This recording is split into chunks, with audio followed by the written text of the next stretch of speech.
大家好，欢迎来到丽丽厨房，我是丽丽。快过期的酸奶不要扔了，今天就用酸奶分享一个家庭版面包的做法，不用烤箱，做出来的面包柔软拉丝，非常的香甜，比外面买的还要好吃。一起来看看我是怎么做的吧。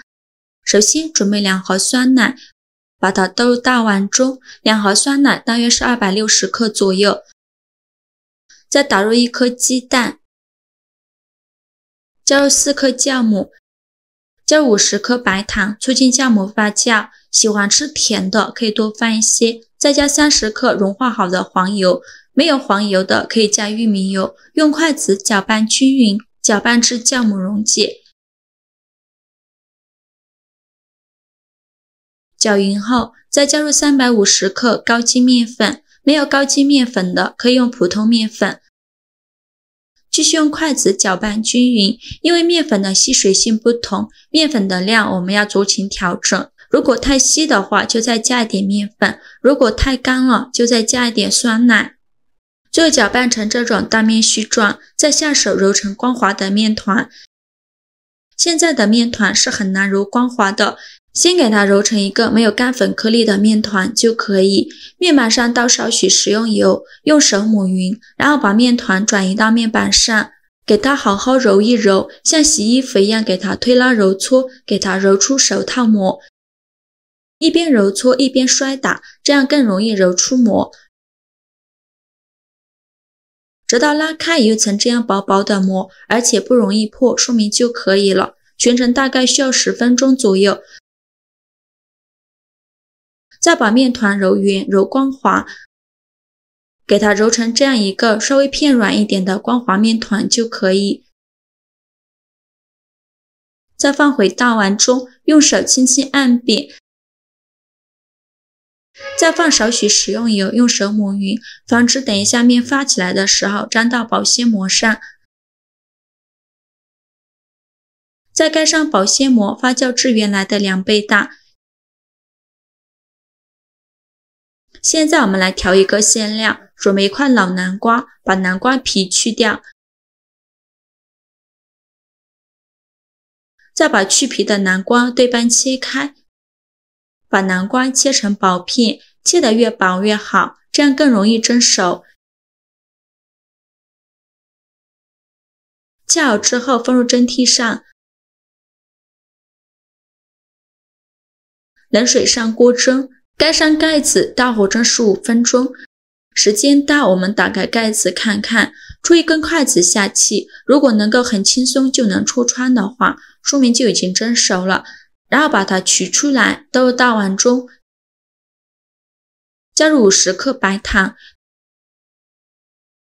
再用压泥器给它压碎，压得越细腻越好。压好后，再加入50克软化好的黄油，用刮刀翻拌均匀，让黄油完全融入黄瓜里。拌匀后，再加入100克奶粉，继续用刮刀给它拌匀。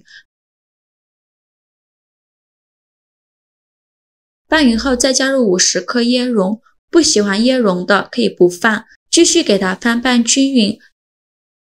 最后翻拌成这样粘稠状就可以了。像这样我们的南瓜馅就做好了，给它放一旁备用。现在我们的面已发酵好了，看一下体积已经变大了许多，戳个手指下去不回缩，里面呈蜂窝状。面板上撒一些干面粉，把面团取出来放到案板上，给它好好揉一揉，把里面的气孔排干净，这样做出来的面食才会松软。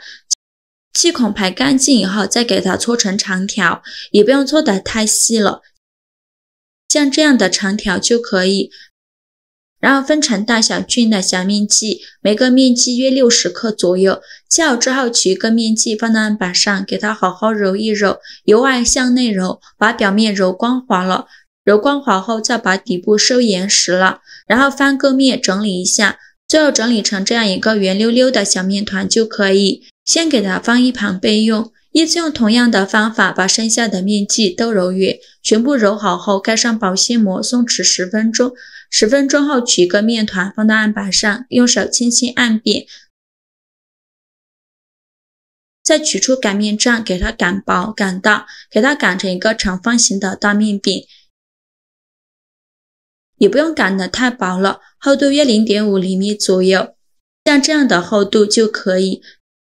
然后在面饼一半的地方用刀给它切成长条，也不用切得太细了，宽约 0.5 厘米左右。切好之后，在没切的一头放上南瓜椰蓉馅，用勺子给它铺平铺均匀，放满半张面饼就可以，薄薄的放上一层。然后两边给它折过来，把馅料包裹住，再从一头给它卷起来，卷的时候尽量卷得紧实一些。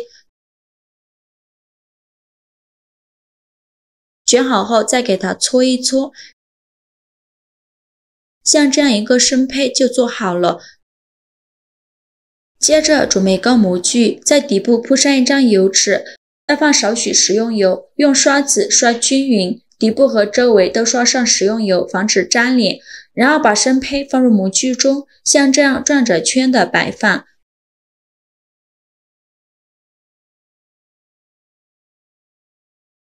盖上保鲜膜，2次发酵至原来的2倍大。趁这个时间准备一个鸡蛋黄，把它放入小碗中，用刷子刷散。刷散后放一旁备用。现在我们来看一下面包生胚，体积已经变大了许多，然后在表面刷上一层蛋黄液，薄薄的刷上一层就可以。刷好后再盖上耐高温的保鲜膜，冷水上锅蒸，盖上盖子，大火蒸50分钟，时间到，关火焖5分钟，再打开盖子。哇，好香啊！浓浓的面包香味扑鼻而来，颜色金黄金黄的，看着像用烤箱烤出来的一样。用手指按压能迅速回弹，说明就已经熟了。